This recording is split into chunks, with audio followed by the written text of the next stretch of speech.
You know, there are some naysayers out there. They're like, AI is here, voiceover's going away. Then on the other end of the spectrum, some people are saying AI is not going to affect us. Now, while this video isn't about AI, it is about taking a look at the voiceover industry, checking out the trends, and figuring out where there actually is voiceover. Because once you start looking at actual numbers and data, it might not be as scary as you think. So with that, it's 2024 voiceover trends. In this video, I've got some stats on what clients are now saying are their top considerations when hiring voiceover talent. This kind of falls under the umbrella of what you do for your voiceover career one year may not work the next. Things change, and lately they've been changing rapidly. Now, whatever you may think about Voices.com, they surveyed 1,000 buyers or clients and then looked at their platform data to determine trends in 2024. So I wanted to share some highlights and how it could affect your voiceover business. The good news? 41% of creative producers expected their budget to increase in 2024. So in what areas? What type of content? 52% short form videos, 38% long form videos, and 30% social media videos. Again, this is just within Voices.com and their data. So for the action item, what do you do when you find an ad on social media as you're scrolling through? Do you pause and watch it, or do you try and skip it? What Heidi and I realized? Yeah, we skip it real quickly. Sure, we'll watch commercials on iSpot.tv and YouTube, but we just breeze on past those social media ads. So if you're the same, let's take some time to look and listen to these, because 50% of brands hired one time a month or more, and another 50% hired once a quarter or a handful times a year. So here's a marketing thought. Heidi and I attempt to market to past clients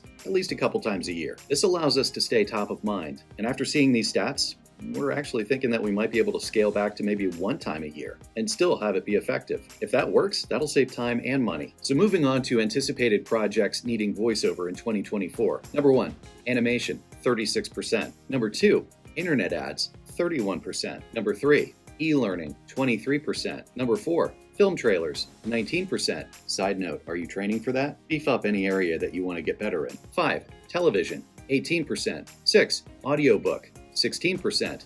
7, podcast, 13%. And finally, number 8, radio, 13%. And side note, when it comes to audiobook sales, they continue to see double-digit growth. So if you're into long form, that might be a good genre to get into. And if you need training, we've got an audiobook class coming up. So for all those stats, again, that was anticipated for what they'll need in 2024. Now the action items, looking at all those genres and where the growth is, helps us determine which might be good to focus on in this new year. In other words, what do I need to get coaching on? You've heard the saying, it's all in who you know, right? When it comes to voiceover, yes and no. It very well could be who you know. But if you're not at a creative level where you can at least do the basics of being a voiceover talent, depending on whichever genre, it's not going to be who you know. That's why Heidi and I consistently train, and that's why we always encourage it. Whether you train with us here at the Atlanta Voiceover Studio or elsewhere, get training. Get great at your craft. Moving on. What did we see in 2023? The rise of generative AI. It's not going away. And actually, almost half of all creative producers say that they use AI tools as a part of their workflow. 50% use AI for creating or editing written content. 38% use it for voiceovers or text-to-speech, and 35% use it for the collection or analysis of data. Here's a kicker. Only 24% of the respondents never used AI, and they don't plan on using it for voiceovers in the future. Most of them only use AI voices in the pre-production phase. The interesting thing, what we found, we had several VOs last year where the production team used AI just as a part of the scratch track until they recorded us. We'll probably see more of that in 2024. There's no stopping that AI train. But where do we stand out? We can always lean into the things that we can provide that AI cannot, which leads to creatives are increasingly open to experimenting with AI voices, but the majority remain hesitant to make AI the final voice choice for their projects. Brands who hire voice actors are going to prioritize 3 things: real,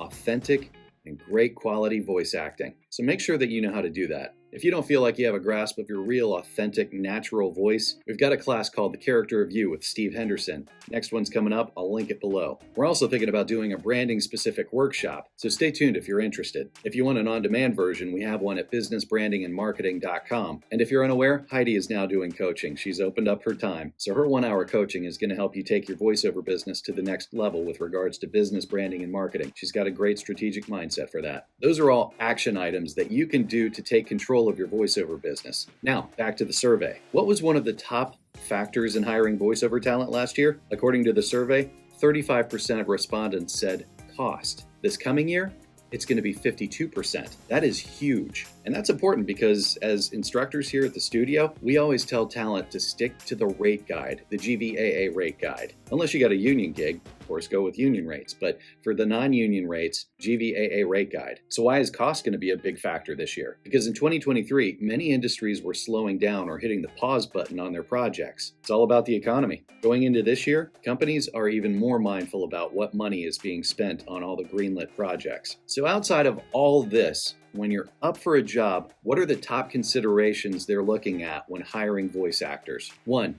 Audio quality is at 56%. 2. Cost is at 52%. 3.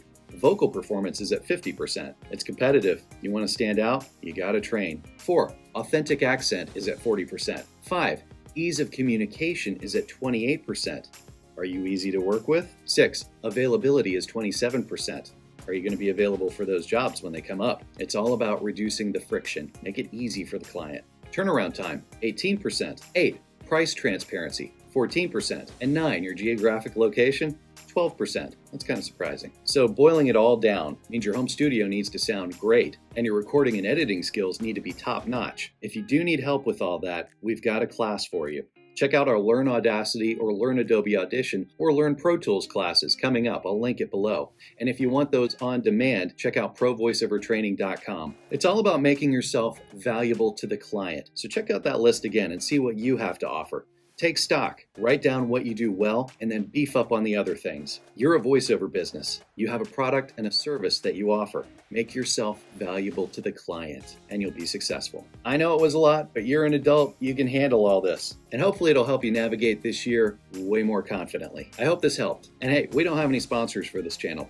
At least not yet. But it takes a lot of time and energy to put this content together each week. So if you find value in it, please like it, subscribe if you haven't already, and maybe send it to somebody you know who's in the voiceover industry who could use this information. Let's build each other up so that we're all successful. Thanks so much, and cheers to you and your voiceover business.